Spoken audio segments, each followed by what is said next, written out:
অনেকে বলে হুজুর বিমান হামলায় মারা গিয়েছে, বিমান জ্বলে পুড়ে ছাই হয়ে গিয়েছে, তার কবর কোথায়? তার আত্মাটা যেখানে আছে ওই জায়গায় প্রশ্ন আছে না নাই? অনেকে বলে হুজুর সাগরের মধ্যে পড়ে মারা গিয়েছে, তিমি মাছ খেয়ে ফেলেছে, তার কোনো অস্তিত্ব নাই, কিন্তু তার রুহুটা আছে না নাই? প্রতিটা রুহু সংরক্ষণ করে কে? প্রত্যেকটা আত্মা আল্লাহর কাছে সংরক্ষিত থাকে। প্রতিটা রুহু, প্রতিটা মানুষ মালাকুল মাউতকে দেখতে পায়। আপনিও দেখবেন, আমিও দেখব। মুমিনদের কাছে এসে মালাকুল মাউত একজন যুবকের বেশে সাদা ধবধবে জুব্বা পরে সুগন্ধি মেখে মুমূর্ষু ব্যক্তির শিয়রে বসে বলে, ইয়া আইয়াতুহান নাফসুল মুতমাইন্না, হে প্রশান্ত আত্মা, উখরুজি ইলা মাগফিরাতুল্লাহি ওয়া রিদওয়ানি, আল্লাহর ক্ষমা আর দয়ার দিকে বের হয়ে আসো। বলা মাত্রই মুমিনের আত্মাটা স্মুথলি বের হয়ে আসে।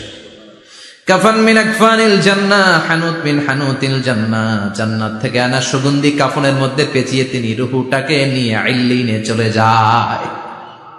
সরাসরি দেখে মালাকুল মাউতকে। আর যারা ইসলাম বিরোধী, কোরআন বিরোধী, তাদের সামনে এসে মালাকুল মাউত ত্রাস সৃষ্টি করে। আগে ধমক। হাইওয়েতে মাঝে মাঝে ডাকাতি হয় না? বাসগুলোর মধ্যে যখন ডাকাতি হয়, বাসে থাকে 50 জন, ডাকাত ঢুকে 5 জন, এই 5 জনের ভয়ে সবগুলো পেশাব করে দেয়। কারণ ত্রাস সৃষ্টি করে। এসেই চাইনিজ কুড়াল দিয়ে আগে কোবায় দেয় 4-5 জনের। রক্ত দেখে কি দেওয়ার সব আগে রেডি করে রাখে। মালাকুল মাউত এসে কাফের নাস্তিক মুশরিকদের সামনে সেরকম একটা ত্রাস সৃষ্টি করে, ভয়ে লোকটা কাঁপতে থাকে।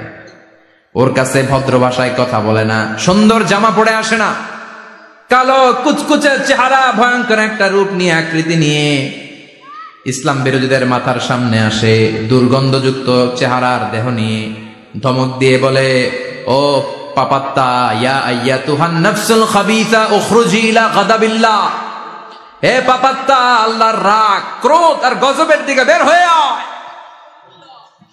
মুমিনের আত্মা বলার সাথে সাথে যেমনি মুমিনের দেহ থেকে বের হয়ে জান্নাতি কাফনের ভেতরে ঢুকে, কাফেরদের আত্মাও কি এরকম তাড়াতাড়ি বেরোতে চায় নাকি? কাফেরদের আত্মা বেরোতে চায় না। ডানে দৌড়, বায়ে দৌড়, সামনে দৌড়, পেছনে দৌড়, আহা, দৌড়াদৌড়ি করে।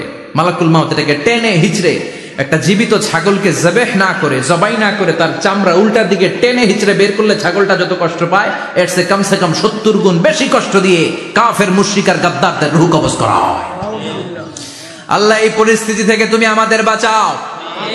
মুমিনদের রূহ যেমনি কবজ হয়, ওইভাবে রূহ কবজের ব্যবস্থা করে দিও। ইমানের মৃত্যু নসিব করে দিও, শাহিদি মৃত্যু নসিব করে দিও। আমাকে শহীদ করে সেই মিছিলে শামিল করে নিও, যে মিছিলের নেতা মীর হামজা।